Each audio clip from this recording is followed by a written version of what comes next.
to The Portal is Poppin' edition of the Always Irish Show. As always, you can find the program on YouTube. Do it. Subscribe if you haven't yet. I appreciate it very much. Give the video a thumbs up. That helps me as well. Notifications on. That way you'll be alerted every time a new episode drops. You don't want to miss it, do you? You don't want to miss it. Twitter, search bar Always Irish Rat. Always Irish Inc. Audio only. Anywhere you want me, you can locate me. Call in line 312-900-8815. Give me a thought about what you heard and seen, okay? Fighting Irish Wire, make it a part of your daily Notre Dame media routine, okay? So here's the deal, folks. This isn't going to be an extremely long episode. There's just a couple nuanced things going on that I'm noticing, that I'm feeling, that I'm reading, and that I'm being told about, kind of behind the scenes. Not that behind the scenes. I'm not acting like I'm at that level of insider. But certain things just sometimes get hinted to me. John, don't be surprised if something comes up you're not expecting or whatever. The last one I got was about Pine, and I was just told something really interesting is going to happen. Stay tuned. You're going to have some good content on your show. Sure enough, right? So I want to talk about this transfer portal deal and the dynamic and where Notre Dame falls in the mix. I think we're beyond the point of having the discussion of if this is good or bad for the sport and all that. We could have that discussion, but it doesn't change that it's happening. We could discuss that, good or bad and all this stuff, but it's happening. And so since it's happening, and it's happening a lot, I mean, last year, 3,085 guys entered the portal, 28% landed somewhere else. With this movement, especially quarterback movement, most important individual position in all of sports, all the teams are looking for a guy to win with, and the players looking for a team to win with. If this is what it's going to be, we can argue, is this more free agency than it is student athlete at that point when you're moving all around? And here's the other thing too. Don't act like there's money involved too. All right. Even a guy that isn't in the portal, like Drake May, I have heard rumors behind the scenes, teams are having their contacts sniff over there and say, would $1 million interest you up front? Would $1 million interest you in leaving North Carolina? And they throw out tampering feelers through a guy that could get into that guy's orbit, at least to get that message to him, and then feel out if there's any interest there, any warmth at all. A lot of this stuff's going on. It just seems like the way it's going. So good or bad for the sport? What does this say? Is it everybody's told that they're number one and everybody gets a trophy when these kids are growing up and everybody's told they're the best, and then you're second string and you're not going to do that because your whole life you were told you're the number one no matter what. You don't want to be second string. This is getting tough on coaches. Listen, I'm not a guy that's going to start feeling bad for these coaches that make $7, $8, $10 million a year and could go quit at a drop of a hat and do whatever they want. I'm not saying I feel bad for these coaches. They live a comfortable life. They could deal with any stress that comes their way. When I'm making $5 million a year, $7 million a year, you could deal with some stressors, okay? That's the tax that comes with that paycheck. I don't feel bad for them, but I am saying it's an interesting dynamic. Think about it this way. Here's one way I think of this. Say you have Nick Saban. Fantastic recruiter in the top 3, top 4 every single year without fail. Even in classes where they start low, you get up there on signing day, there's Alabama right at the damn top, or near it, right? Follow me here. Saban starts stacking all these good classes, 5-star this, 5-star that, high 4-star that, all over. Some of those guys are going to have to not start and be second and third string. If you're doing that with that much talent, somebody isn't going to play right away that's really good. Those guys are no longer waiting there for Emperor Saban to say it's now your time. That's an interesting angle of this.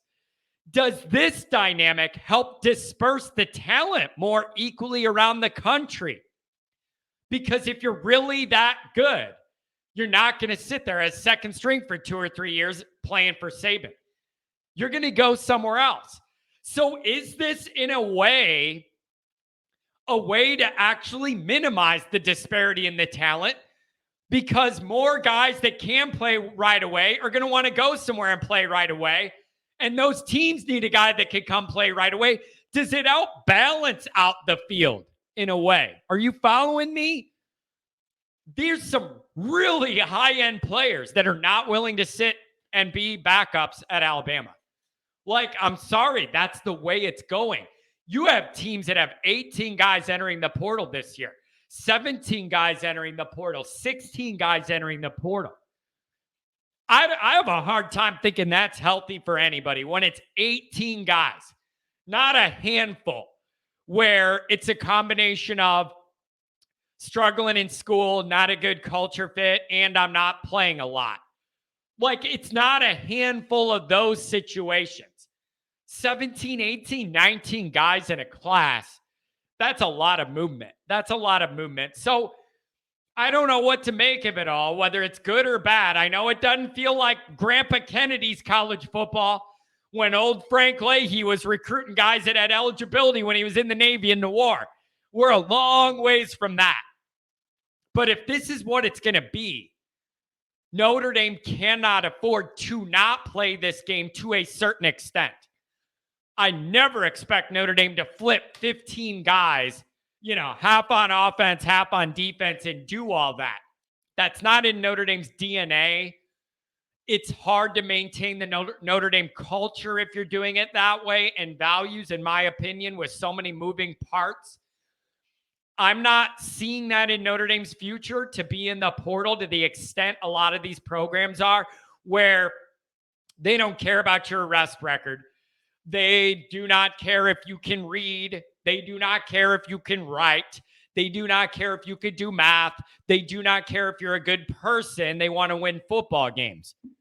Not asking for Notre Dame to do that at all. But I feel confident Marcus Freeman knows they have got to be involved in this to a reasonable extent to stay competitive. There's no chance Notre Dame is going to stay competitive in the modern era college football without being more open to some of these undergraduate transfers. I'm not talking about the grad transfers. That's different, because then you're not dealing with school and the grades having to line up for Notre Dame to accept them. No, that's not what I'm talking about. Notre Dame needs to get active in the undergrad transfer. And the administration needs to a little more academic flexibility, a lot more them being faster on their process. That is slowing up a lot of this, I'm told. Notre Dame doing their research, seeing if a guy's transfers will credit over, their credits will transfer over and all that. Speed it up, Notre Dame. Speed it up, Notre Dame. You are modern and cutting edge with so many things in the world, not this. You can't hold Marcus up and all those kids' decision up for you to take a month and a half to decide if they're eligible to transfer or not. That is unacceptable. Speed up the damn process. Hire more people if you need to. Speed it up. It's unacceptable. Get modern, realize how important this is, and speed it up. Okay? And do what you did for Zorich and Tony Rice. Give some guys that normally wouldn't be typical Notre Dame fits a chance to better their lives forever, and Notre Dame. Those are two great examples of kids like that wouldn't normally be Notre Dame fits, and then they got in, and they're heroes, and they're great Notre Dame role models. Do more of that. Okay? But I think Freeman knows you have to do that, and I think more of that's happening. I have an inclination Freeman's getting a little more flexibility with certain things than we saw in the Kelly era. Why would that be? Well, a few reasons. One is things have changed a lot and they're changing fast. So, the extent of this transfer portal is a bigger deal now than a few years ago or with Kelly or when it first started a year ago, whatever. Now that's a bigger deal. You have to pay more attention to it. You have to really plan and figure out what you're going to do. So that's one thing, is you just can't ignore the elephant in the room. And I think Freeman is modern and tied in enough to all this to know this is going to have to be a part of the game plan with the recruiting, and then pairing it up with this to a certain extent without sacrificing Notre Dame's values and mission statement. There's got to be a way to do all this. Have the recruiting part good, and then have some more flexibility with numbers and the qualifications to get some of these guys in that check all the boxes. Vet them, make sure they're good kids, do all that. If they need an extra tutoring for the classes to help them through, set that up, whatever you got to do. But I think Freeman gets it, and he knows he has to be in this game, and they're trying it with quarterbacks. Leary, Card, I don't know. I don't know. There's rumors people are offering Drake May money, seeing where he wants to go, if he's even interested, under the table. Nobody knows about those communications, I've heard. But the tampering is out. The tampering's going on. So I think that Freeman is getting some more of this. One, because it's required to be competitive now. You can't just be a school going, we have 18 recruits and those are our guys, and everybody else has 20 or something recruits and then also can flip another dozen spots on their roster through the portal. Notre Dame can never compete doing that. You're not. It's too big of a disadvantage. You have no flexibility to shore up your roster compared to other teams. Notre Dame's never going to win if they want to be stingy with that portal that way.